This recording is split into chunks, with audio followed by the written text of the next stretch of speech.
Ճապոնիայի միջազգային համագործակցության գործակալության փոքր գրանտային ծրագրի շրջանակում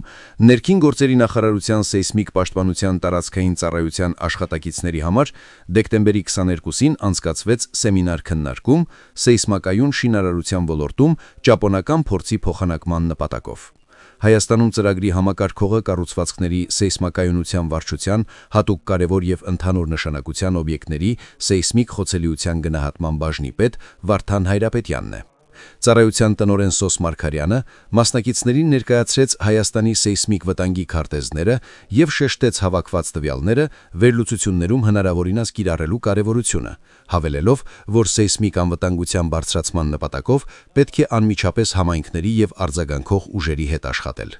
Վարդան Հայրապետյանը խոսեց Ճապոնիայում երկրաշարժից հետո վնասված շենքերի արագ հետազննման և վնասվածքների դասակարգման, ինչպես նաև շենքերի սեյսմիկ գնահատման և սեյսմազինվածության բարձրացման մասին։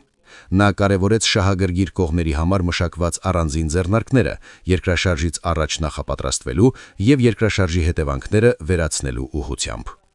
Քանի որ 2020 թվականին սեյսմիկ պաշտպանության տարածքային ծառայության մասնագետներն արդեն իրականացրել են Ջերմուկ քաղաքի բազմաբնակարան բնակելի շենքերի սեյսմիկ խոցելիության գնահատում, որոշում կայացվեց սեյսմակայուն շինարարության ոլորտում ճապոնական փորձի տեղայնացումը սկսել հենց այս քաղաքից։